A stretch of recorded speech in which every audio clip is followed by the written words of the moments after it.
രാഷ്ട്രീയം പറ, എന്ത് ദൗത്യമാണ്? 1992 ഡിസംബർ 6-ാം തീയതി ഡിസംബർ 6 പറയുമ്പോ ചിലർക്ക് ലഡുപൊട്ടും, ചിലർക്ക് കുരുപൊട്ടും. എന്നിട്ട് ചോദിക്കും, ഇനി എന്തിനാ നമ്മള് ഡിസംബർ 6-നെ കുറിച്ച് പറയുന്നത്? ഡിസംബർ 6 ഇന്ത്യൻ ജനാധിപത്യത്തിൽ അപകടകരമായ ഒരു അവസ്ഥയിലേക്ക് പോയ, ഇന്ത്യൻ ജനാധിപത്യത്തെ വെല്ലുവിളിച്ച ഒരു ദിനമാണ് ഡിസംബർ 6 എങ്കിൽ ആ ഡിസംബർ 6 മറക്കാൻ നമുക്ക് സാധിക്കില്ല. ഡിസംബർ 6-ാം തീയതി ഈ രാജ്യത്തിന്റെ മണ്ണിൽ ബാബരി മസ്ജിദ് തകർക്കുമ്പോ ഞാൻ ചോദിക്കട്ടെ പ്രിയപ്പെട്ടവരെ, ബാബരി മസ്ജിദിന്റെ താടിയിൽ കൂടങ്ങൾ ഈ രാജ്യത്തിന്റെ മുൻപിൽ തകർന്നു വീഴുമ്പോ അറിയുമോ നിങ്ങൾ? 1000 മുസ്ലിം ചെറുപ്പക്കാർ ബാബരി മസ്ജിദിന്റെ മുൻപിൽ ജീവനും ജീവിതവും ഇതാ ഈ പള്ളിക്ക് വേണ്ടി സമർപ്പിക്കുന്നു എന്ന് പറഞ്ഞു പോയി നിന്നിരുന്നെങ്കിൽ അന്നുറക്കെ ഈ സമുദായത്തിന് വേണ്ടി പറയാൻ ഒരു രാഷ്ട്രീയ പ്രസ്ഥാനം, അല്ലെങ്കിൽ ഇന്ത്യൻ ജനാധിപത്യത്തിന് വേണ്ടി പറയാൻ ഒരു രാഷ്ട്രീയ പ്രസ്ഥാനം ഇവിടെ ഉണ്ടായിരുന്നെങ്കിൽ ഒരുപക്ഷെ ബാബരി മസ്ജിദിന്റെ മിനാരങ്ങളിൽ നിന്ന് ഇന്നും ബാങ്കിൽ ഉയർന്നുണ്ടായിരുന്നു എന്ന് വിശ്വസിക്കുന്ന, അത് കാണിച്ചു കൊടുത്ത പാർട്ടിയുടെ പേരാണ് social democratic party of India. ഞാൻ പറഞ്ഞു തരാം. 2012 ഡൽഹിയിൽ ഒരു സ്ഥലമുണ്ട്, ഗൗസിയാബാദ്. ഏത് ഗൗസിയാബാദ്?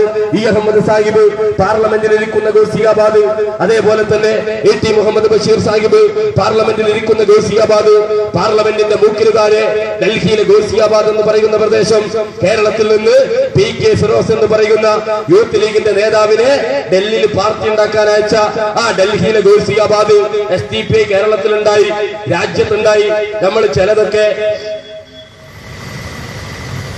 ചിലതൊക്കെ ഇങ്ങനെ എഴുന്നേറ്റ് നിന്ന് പറയാൻ വേണ്ടി തുടങ്ങി. SDP നമ്മൾ പറഞ്ഞു രാജസ്ഥാനിലെ മുസ്ലിങ്ങൾക്ക് പ്രശ്നമുണ്ട്.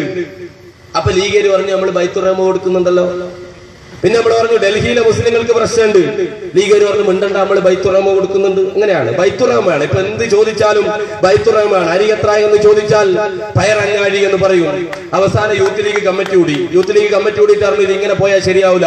ഈ സുഡാപ്പികള് ഡൽഹിയിലെ ആസാമിലെയും രാജസ്ഥാനിലെയും തമിഴ്നാട്ടിലെയും കർണാടകയിലും ഒക്കെ ഇനി സുഡാപ്പി എന്ന് പറഞ്ഞാൽ എന്താണെന്നും കൂടി പറഞ്ഞു തരാം. സുഡാപ്പി എന്ന് പറയുന്ന വാക്ക് ഞങ്ങളെ കളിയാക്കി വിളിച്ചതാണ്. ശശികല ടീച്ചറുടെ ആങ്ങള, എന്റെ നാട്ടുകാരൻ കുമ്മനം ഷാജിയും അബ്ദുള്ള കുട്ടിയുമൊക്കെ ഞങ്ങളെ കളിയാക്കി വിളിച്ചതാണ്. സുഡാപ്പി എന്ന് പറയുന്ന പദം ഗ്രീക്ക് ഭാഷയിൽ മാത്രമേ ഉള്ളൂ. ഗ്രീക്ക് ഡിക്ഷണറി എടുത്ത് പരിശോധിച്ചു നോക്കിയാൽ അറിയാം. സുഡാപ്പി എന്ന് പറയുന്ന ഗ്രീക്ക് പദത്തിന്റെ അർത്ഥം കരുത്തർ എന്നാണ്. ലീഗേര് പറഞ്ഞു ഈ സുഡാപ്പികളെ പൊട്ടാകെ ഹലാക്കാക്കി രാജസ്ഥാനിലെയും മരുഭൂമിയിലെയും കഥയൊക്കെ ഇവിടെ പറയാൻ വേണ്ടി തുടങ്ങി.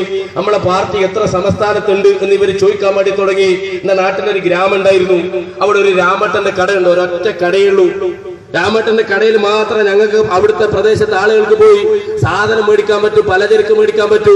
ഒരു ചായക്കടയുണ്ട്, അതിന്റെ ഇപ്പുറത്ത് ഒരു അവലും പഞ്ചസാരയൊക്കെ വെച്ചിട്ട് ഒരു വേറൊരു കടയുണ്ട്, ഒരു മുറുക്കാൻ കടയുണ്ട്.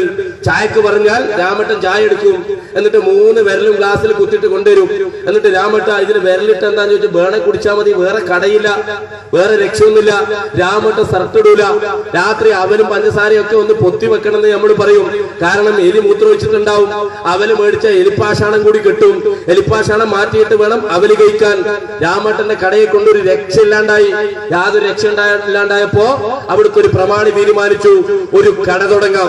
അങ്ങനെ ഒരു കട തുടങ്ങി. നല്ലൊരു സൂപ്പർ മാർക്കറ്റ് ഷട്ടറൊക്കെ ഇട്ട്, ഗ്ലാസ് ഒക്കെ ഇട്ട്, നല്ല വൃത്തിയുള്ള പൗഡറൊക്കെ കൊണ്ടുവച്ച് നല്ലൊരു സൂപ്പർ മാർക്കറ്റും ഒരു ടീ ഷോപ്പ് എന്ന് പേരിട്ട് ഒരു ടീ ഷോപ്പ് ഒക്കെ തുടങ്ങിയപ്പോ അത് തുടങ്ങാൻ വേണ്ടി തീരുമാനിച്ചു. ഒരു ദിവസം രാവിലെ നമ്മളെ രാമട്ടന്റെ കടയുടെ നിരയുണ്ടല്ലോ, പണ്ടൊക്കെ പലകനെ കൊണ്ടുണ്ടാക്കുന്ന നിര എന്നാണ് എന്റെ നാട്ടിലൊക്കെ പറയാ. ആ സാധനത്തിന് ജപ്പാൻ ബ്ലാക്ക് അടിച്ചിരിക്കുന്നു. രാമന്റെ കുളിച്ച് ഷർട്ടൊക്കെ ഇട്ടിട്ട് നമ്മൾ അവല് വെക്കുന്ന ചാക്കൊക്കെ ഒന്ന് മാറ്റി. അതുപോലെ SDP 23 സംസ്ഥാനത്ത് പ്രവർത്തിക്കുന്നു. ഇങ്ങനൊക്കെ കുഴപ്പമുണ്ട്, ഇങ്ങനൊക്കെ ഞങ്ങൾക്ക് പഞ്ചായത്ത് മെമ്പറുണ്ട് എന്നൊക്കെ പറഞ്ഞപ്പോ ലീഗ് കമ്മിറ്റി കൂടിയിട്ട് പറഞ്ഞു PK